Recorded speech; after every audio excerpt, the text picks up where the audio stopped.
Alright, अब सब screen पे देखें।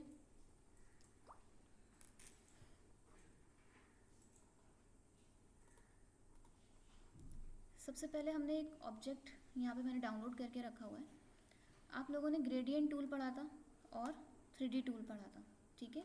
किसी भी चीज़ पे अगर हमें कुछ ऐसा इफ़ेक्ट क्रिएट करना हो जिससे वो 3D लगे, ठीक है वो 2D बट नज़र कैसा आ रहा है 3D, तो उसमें हम किस तरह की चीज़ें अप्लाई करते हैं। एक हमारे पास इफेक्ट होता है जिसे हम 2D 3D इफेक्ट कहते हैं, ठीक है। और सेकंड हमारे पास ग्रेडियंट होता है। तो ग्रेडियंट की हेल्प से हम कलर फिल करते हैं, तो हमारे पास जो ऑब्जेक्ट फाइनल रिजल्ट बन के आता है वो ऐसा लगता है कि कोई 3D चीज़ है, ठीक है। इसी से मिलता जुलता एक और हमारे पास टूल होता है, पहले इसको लॉक कर लेते हैं।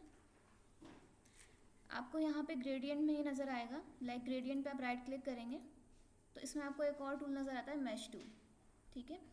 तो सबसे पहले हम क्या करेंगे, इसमें छोटी छोटी सी चीज़ें और हैं जो ट्रिक्स हैं, टेक्निक्स हैं कि हम जब एडोब इलस्ट्रेटर यूज़ कर रहे होते हैं तो हम क्या चीज़ें यूटिलाइज़ कर सकते हैं, तो वो भी आप नोट करते जाइएगा साथ साथ, ठीक है। सबसे पहले हम एक न्यू लेयर का पैनल ओपन करेंगे। लेयर का पैनल ओपन करने की जो शॉर्टकट की है वो F7 है, ठीक है। और अगर आपको नहीं मिल रहा है तो आप विंडो से जाके यहाँ पे क्लिक कर सकते हैं, ठीक है। तो लेयर का पैनल ओपन हो जाएगा, क्योंकि कुछ लैपटॉप में कुछ कीबोर्ड में फंक्शन कीज़ प्रॉपर्ली काम नहीं करती हैं, तो आपको पता होना चाहिए कि विंडोज़ में से आपको एक लेयर का पैनल मिल जाएगा। जो हमने आर्टबोर्ड अपना सेलेक्ट किया होता है वो बाय डिफ़ॉल्ट फर्स्ट लेयर होती है, ठीक है। उसके बाद आपको पैनल पे यहाँ एक प्लस का सिंबल बना हुआ नज़र आ रहा है। इट मीन्स कि हम एक न्यू लेयर क्रिएट कर सकते हैं। जो भी न्यू लेयर आप क्रिएट करेंगे वो हमेशा पहले वाली लेयर के टॉप पे रहेगी। अगर आपको अरेंज करनी है तो आप अरेंज भी कर सकते हैं लेयर, ठीक है, बट हम इसको इसी सीक्वेंस से रखेंगे, हमें टॉप पे ही एक लेयर रिक्वायर्ड है। अब हमने क्या करना है, हमने सिंपल लेयर बना ली। लेयर बनाने के बाद आपको इसकी ट्रेसिंग कर लेनी है, ठीक है। जो भी आप डिज़ाइन कर रहे हैं, जो भी एलिमेंट बना रहे हैं उसकी ट्रेसिंग करें, बिकॉज मैश टूल जो है वो बेसिकली एक ग्रेडियंट क्रिएट करने के लिए यूज़ होता है। तो ग्रेडियंट समटाइम हम अपनी मर्ज़ी से अगर हमें ग्रेडियंट क्रिएट करना हो तो हमारे पास और भी बहुत सारे तरीके हैं। मोस्टली हम किसी ऑब्जेक्ट को ट्रेस करने के लिए या फिर उस जैसा ही बिल्कुल एग्जैक्ट सेम ग्रेडियंट क्रिएट करने के लिए मैश टूल यूज़ करते हैं, जो मोस्टली करेक्टर डिज़ाइनिंग में यूज़ होता है, ठीक है। तो मैंने ट्रेसिंग करके ऑलरेडी यहाँ पे रखी हुई है। आप देखेंगे मेरी जो ट्रेसिंग है वो सेकंड लेयर पे, अगर हम यहाँ पे आई पे क्लिक करते हैं तो ये आई ऑफ हो जाती है। तो आप देखें ट्रेसिंग ऑफ हो गई है, अब ट्रेसिंग नज़र आ रही है। तो ये चीज़ आपने याद रखनी है हमेशा कि ट्रेसिंग आपने सेकंड लेयर पे करनी है जब आप मैश टूल के साथ काम कर रहे हैं। अदरवाइज सेम भी आप काम कर सकते हैं, बट जो नेक्स्ट स्टेप हम करेंगे वो लेयर्स के बगैर नहीं होगा, ठीक है। इसके बाद हम क्या करते हैं, हम मैश टूल लेंगे, ठीक है, अपने टूल बॉक्स से। आपके पास यहाँ पे ग्रेडियंट के साथ भी आता है और कभी कभी सेपरेटली भी शो होता है मैश टूल। हमें मैश टूल पे हमने क्लिक किया और जब आप इसको पाथ पे लेकर आएंगे, बीच में कहीं नहीं, देखें अभी इसके ऊपर एक सर्कल है और उसके ऊपर एक क्रॉस है। इट मीन्स कि अभी ये यूज़ नहीं कर सकते जब तक ये किसी पाथ पर नहीं आ जाता। तो आप इसे अपने पाथ पे लेके आएंगे और जब आप वंस क्लिक करेंगे तो ये देखें ये जो आपकी शेप है ये मैश में कन्वर्ट हो गई है, ठीक है। तो अब आप इस पर एक ग्रिड बनाएंगे। आपने देखा होगा यहाँ पे ग्रिड बना हुआ है। हम जहाँ भी क्लिक करेंगे, लाइक अगर हम हॉरिजॉन्टल लाइंस के ऊपर क्लिक करेंगे तो वर्टिकल लाइंस क्रिएट होंगी, और अगर वर्टिकल लाइंस पे क्लिक करेंगे तो हॉरिजॉन्टल लाइन क्रिएट होंगी। तो ये देखें इस तरीके से, ये वर्टिकल थी ना, तो इस पर एक हॉरिजॉन्टल लाइन क्रिएट हो गई।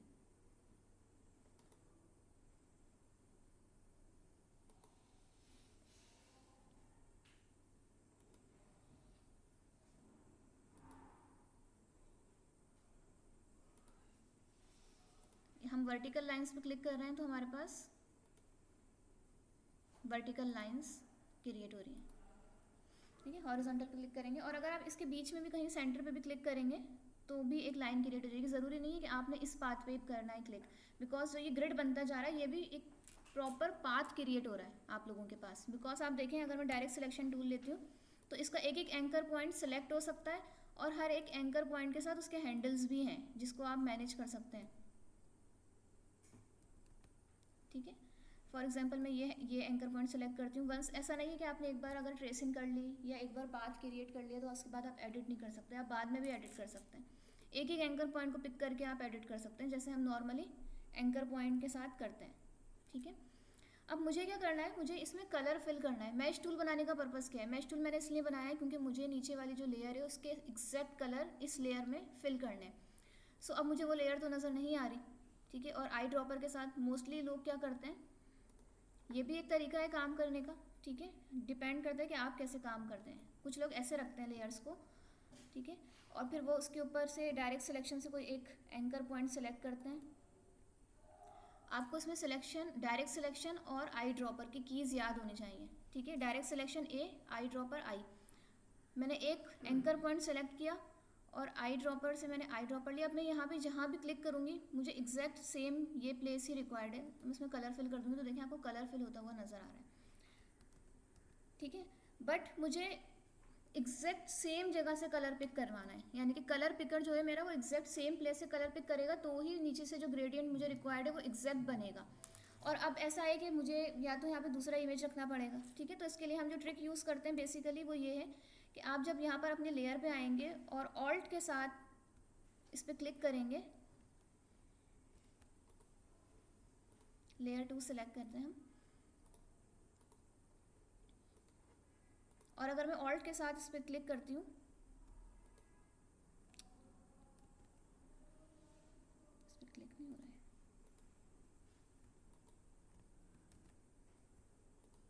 Sorry, control, okay. हम कंट्रोल के साथ इस पर क्लिक करते हैं तो देखें इसमें सिर्फ हमें पाथ नज़र आ रहा है अब, और जो इसका फिल था वो ख़त्म हो गया है। अब हम क्या कर सकते हैं, अब हम इजीली किसी भी पॉइंट को सिलेक्ट करके और आई ड्रॉपर लेके बिल्कुल उसकी क्लोज जो कलर है वो पिक करवा सकते हैं। आपका ग्रिड जितना कंजस्टेड होगा उतना अच्छा कलर आएगा आपके पीछे वाले ऑब्जेक्ट से। और आप देखें अगर आपको यहाँ पे लेयर एक छोटा सा डॉट नज़र आ रहा है रेड कलर का एक डॉट नज़र, इट मीन्स कि यहाँ पे कलर फिल होता जा रहा है। अब दूसरी चीज़ इंपॉर्टेंट ये है कि कलर फिल तो होता जा रहा है बट हमें नज़र नहीं आ रहा। उसके लिए हमें क्या करना है, हमें इसको चेक करना है कि भाई कलर फिल हो भी रहा है या नहीं। सो इसके लिए भी हमारे पास एक ट्रिक होती है कि हम अपनी विंडो को स्प्लिट कर लेते हैं। कैसे, हमारे पास यहाँ विंडो का ऑप्शन है, ठीक है। विंडो के ऑप्शन में ये सारी चीज़ें नोट करते जाइएगा आप लोग, ठीक है। इसका मैश टूल से कोई ताल्लुक नहीं, आप कभी भी कोई भी काम कर रहे हो तो आप ये सारी चीज़ें यूटिलाइज कर सकते हैं। आपने एक न्यू विंडो पिक की, आपके पास एक न्यू विंडो आ गई। आप देखें ये विंडो मेरे पास एक ऑलरेडी, इसको हम बंद कर देते हैं, ठीक है। ये वाली जो विंडो है बिल्कुल एग्जैक्टली सेम दूसरी विंडो ओपन हुई है। अगर आप न्यू फाइल करते हैं तो फाइल न्यू ओपन होती है, मतलब सेम ही विंडो है, हम इसको दो जगह देख रहे हैं। अब मुझे इसको एक ही स्क्रीन पे देखना है तो हम क्या करेंगे, हम सिंपल इसी विंडो में रहेंगे। देखें आपने जो विंडो सेलेक्ट की है वो वहाँ पे टेक्स्ट जो है वो वाइट कलर में नज़र आ रहा होगा। ये विंडो सेलेक्टेड है, मैं फिर अगेन विंडो में गए हम अरेंज, और अरेंज में टाइल। देखें जब मैंने इसको टाइल कर दिया तो मुझे एक ही स्क्रीन पे दोनों विंडोज़ नज़र आ रही हैं, ठीक है। और दोनों पे सेम ही काम हो रहा है बट मुझे दो स्क्रीन नज़र आ रही है अपने काम की। अब हमें क्या करना है, हम इसको फिट कर लेते हैं। देखें आपको यहाँ पे नज़र आ रहा है कि 50% स्क्रीन का एरिया लिया हुआ है दोनों विंडोज़ ने, तो हम इसको फिट कर देते हैं। आप यहाँ पे देखेंगे, आप अपने अकॉर्डिंगली अगर कोई और नंबर इसको देना चाहें तो भी दे सकते हैं। जूम इन करके काम करें, इसको फिट ऑन स्क्रीन कर देते हैं। तो ये फिट ऑन स्क्रीन हो गई है इस वक्त, ठीक है। हम इसको, इस पैनल को थोड़ा सा छोटा कर देते हैं। इसका फ़ायदा ये है कि देखें अभी मेरे पास ये विंडो सेलेक्टेड है तो मैं कंट्रोल के साथ इसकी आई ओपन कर दूंगी तो देखें यहाँ पे कलर होता हुआ नज़र आ रहा है मुझे। अब वो सिर्फ हमारे देखने के लिए है कि फाइनल रिजल्ट क्या आ रहा है, ठीक है। हम काम इस विंडो पे करेंगे डायरेक्ट सिलेक्शन टूल से। अब हम सिंपल क्या करेंगे, हम इसके एंकर पॉइंट सिलेक्ट करके और आई ड्रॉपर से इसमें कलर फिल करते जाएंगे।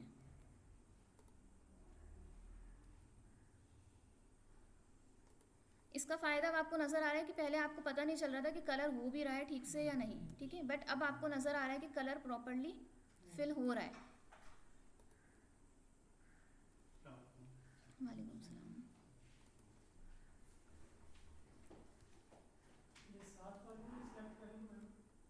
क्यों आए लेट आप लोग क्लास में, ये बताएं। ऑलरेडी इवनिंग की क्लास का टाइम कम होता है, उसके बाद भी आप लोग आते हैं फिर पूछते हैं, मिस दोबारा से बता दें, ठीक है। अब आप लोगों को नज़र आ रहा है कि अब आपने क्या करना है, इसमें कलर सारे पॉइंट्स में पिक करके कलर पिक करना है। कलर जब आप कंप्लीट कर लेंगे अपना तो उसके बाद जो फाइनल लुक आता है वो बहुत क्लोज होता है जो हमने इमेज लिया है उसके, बिकॉज हमें उसका ग्रेडियंट रिक्वायर्ड है। अब सम टाइम ऐसा होता है कि हमारे पास कहीं कहीं वाइट स्पेस रह जाता है, ठीक है। तो ऐसा कोई मुश्किल काम नहीं है, अगर आपको लगता है कि स्पेस बहुत ज़्यादा है और ग्रेडियंट सेम पिक नहीं हो पा रहा है या वाइट स्पेस बीच में ज़्यादा रह गया है, तो आप सिंपल मैश टूल अगेन लेके यहाँ से सेलेक्ट करके मैश टूल अगेन कहीं भी जाके आप क्लिक करेंगे तो देखिए आपका ग्रिड नया बनता जाएगा। मतलब ग्रिड को कंजस्टेड आप कर सकते हैं। मैंने बहुत ज़्यादा कंजस्टेड इसलिए नहीं बनाया कि ये टाइम कंज्यूमिंग भी होता है